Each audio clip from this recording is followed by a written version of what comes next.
fifenatrany ry avana malala no zontsika miona toy zao hamaky ny tenin'andriamanitsika iainy zany andray fampianarana tsara ry amin'izany koa ao aminariny ny fahasoavana sy ny famindram-po ary ny fiadanana afian'andriamanitra raintsika sy jesosy kristy zanaky indray amin'ny fahamarinana sy ny fitiavana amen. Talata 7 jolay 2020 vanjinantsika ireo hevitra hoe manaiky ho iraka mpino andeha ry havana sidera sy ankalazan'andriamanitra isika. Niderany Jehovah fa tsara izy fa marak'izay famindrampony. Aoka noho izany navotany Jehovah dia izay navotany ho afaka tamin'ny tany amin'ny fahavalo sy ny angony avy tany amin'ny tany maro dia avy tany atsinanana sy andrefana ary tany avaratra sy tany amin'ny ranomasina. Amen.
ivavaka isika. R'Andriamanitra ray zanaka ary fanamasino misaotra fa afaka mivavaka aminao zahay, omena tombonandro ka afaka mihaino ny teninao, mitera sy mankalaza ary mevonahitsy narinao masina zahay. Tompo, mamindrafo aminay, mpanota manitra saika avelao ny erikay. Miasa fanamasino aminay mino anao raha andray ny afatra tsara avy amin'ny mofinainy izay ho fiainana ho anay izany. Aminaran'i Jesosy Kristy ilay teny tonga nofo no ivavahanay. Amen.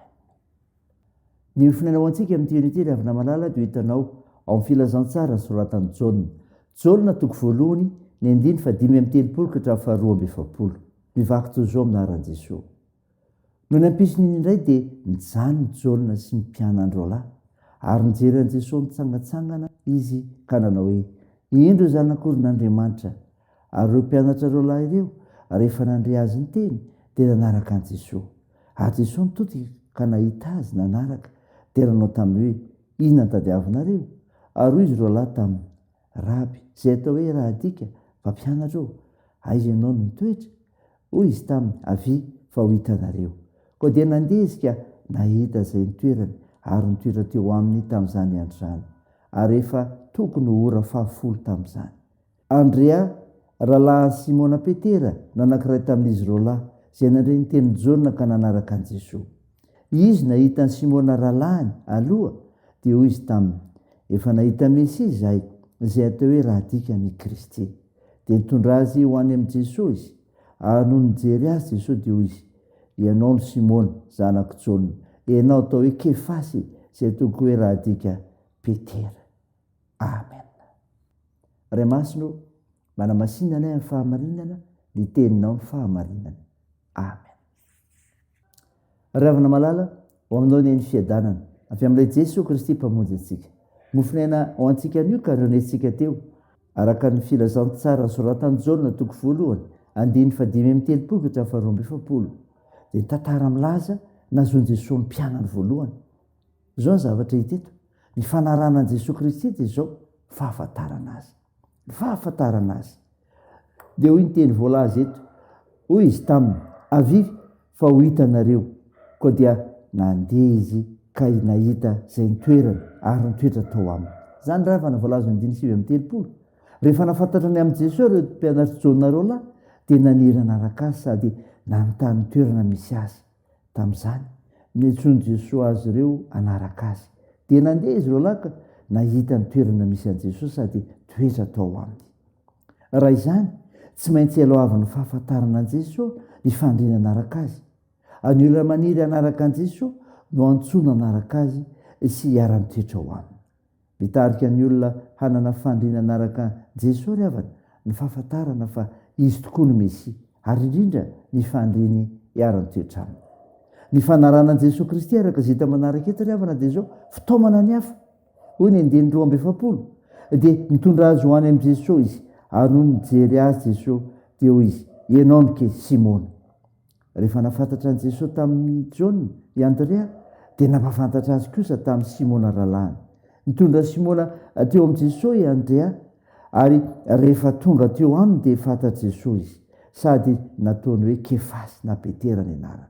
Dika izany ry havana fa neken'i Jesosy ny hatonga azy ho mpianany.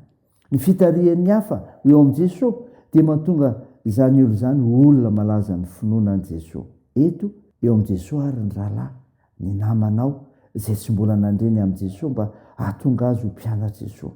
Aza mifidy olona fa raisy Jesosy avokoa zetra tonga ao aminy. Say izany ry havana. Teo an'Andriamanitra ery ny voninahitra. Amen. Ivavaka isika. Andriamanitra, misaotra noho ny mofinaina nomenao anay izay manambara fa ny fanarananao Jesosy Kristy dia ny fahafantarana anao sy ny fitaomana ny hafa anatiny anao. Mivavaka aminao izay ny amin'ny asan'ny fiangonanao, mitory ho filazantsaranao, mitory izany voninahitra ao izany, mitory ao ny famonjeny fa tonga monjy izao torizao tokoa ianao izay tia ny olona rehetra ho vonjeny. Peraka am-pelantaninao izany asa izany. Mivavaka aminao izay Jesosy ray anasitrahanareo marary, nitahinao ny asa fitsaboana, ampiononanao ireo manamanjo, amonjenareo mantra sy sahirana ary anohananao ireo marefo-sekolina. Tompo, da io ny fihazakazahanay, ny asa fivelomana, ny fianarana izay atao, fanadiana tanterahan'ireo zanakay, ny fikasana tsara dia miarovanay tahio ny firenenay. Ny vavakay dia toerana anaran'i Jesosy Kristy mpamonjy anay, izay nampiandrinay ny vavaka manao hoe: ranay o izay any an-danitra, ao masinina anie ny anaranao, ho tonga anie ny fanjakanao, atao ny sitraponao ety an-tany ho tahaka ny an-danitra. Meony anio ny anina sahaza ao anay, ary mamela ny elokay tahaka ny namelanay izay meloka taminay, ary azo mitondra anay amin'ny fakapanahy, fa manafany amin'ny ratsy, fanao ny fanjakana sy ny hery ary ny voninahitra mandrakizay. Amen. Raha isan'ny finoana riavana ny tsodrana tolotranao aminaran'i Jesosy Kristy. Ho an'ny havana rehetra izay iray finoana ny ny fiadanana sy ny fitiavana mba amin'ny fitokina avy amin'Andriamanitra ray sy Jesosy Kristy Tompo, ny fahasoavan'i Jesosy Kristy any homba izay rehetra tian'i Jesosy Kristy Tompontsika amin'ny fitiavana tsy mety lefy. Amen. Teo an'Andriamanitra irery ny voninahitra amin'ny anaran'ny Ray sy ny Zanaka ary ny Fanahy Masina. Amen.